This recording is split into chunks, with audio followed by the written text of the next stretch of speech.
So happy July 1st.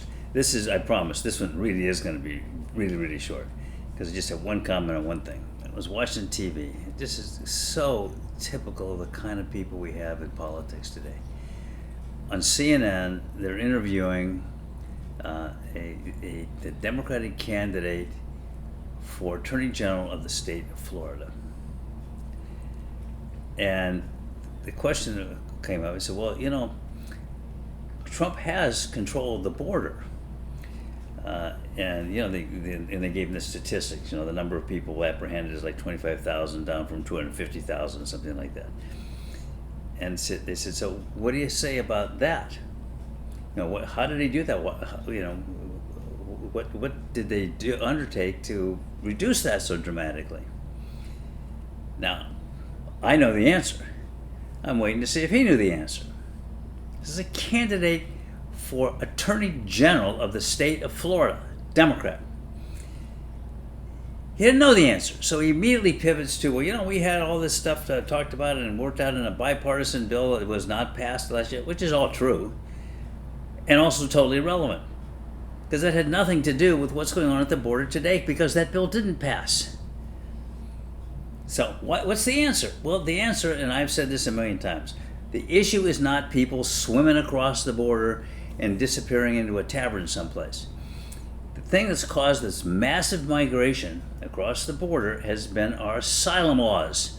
The asylum laws were intended, they were in line with the Committee on Asylum and the resolution passed by the United Nations, and I have a lot of familiarity with that.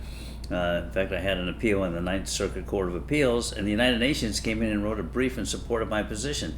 So I'm very aware of the United Nations and the U.S. interrelationship as it relates to the asylum laws. Asylum means I'm coming here and I'm saying I'm being oppressed. I'm a member of a special group. People in that group are being hammered. Not a technical term. And I need help. If you qualify under asylum, you're entitled to stay here. So what happened is it was grossly abused because people started flocking here, and they said, well, I'm just going to walk across the border and hold my hands up and say, hey, I'm seeking asylum. And they had to, then the first thing that happens when a person comes across seeking asylum is they are subject to an interview by Border Patrol agents, an initial screening. And if they pass that, then they're given a hearing date, and then they're usually released into the country, unless they have another country that will hold them in the meantime, which was Trump was doing with Mexico, but that required Mexico's agreement. So there's nobody a place they can send people to sit there and keep hundreds of thousands of people seeking asylum and waiting for the United States to call them up for their hearing date. So, and in many cases, they claim they can't go back to their country because that's what they're fleeing.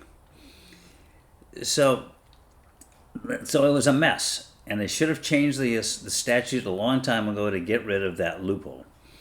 But they haven't. So what Trump did was he shut down the initial screenings. So if you show up and you want to seek asylum, you have to be, in order to get a hearing date and get admitted to this country, you have to pass the screening. And it ain't no screening, you can't pass it. And if you can't pass a screening because it doesn't exist, you're done.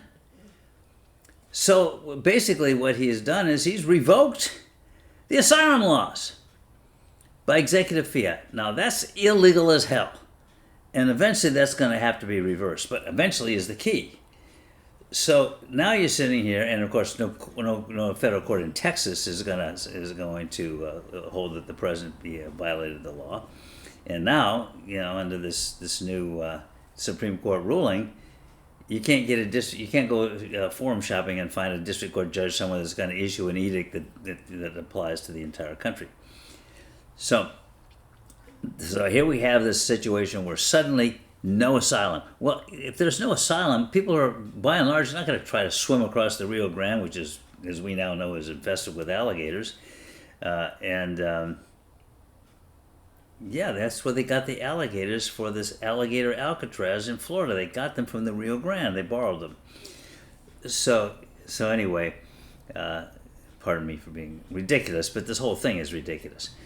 So that's the issue there. So this guy didn't say that. He had no idea that this had anything to do with asylum claims. He had no idea that it had anything to do with enforcement of asylum. And if he'd been honest about it, the problem he faces is, by and large, people are sympathetic to that because and myself included, and I've represented a lot of asylum seekers, but the ones I've represented were by and large legit.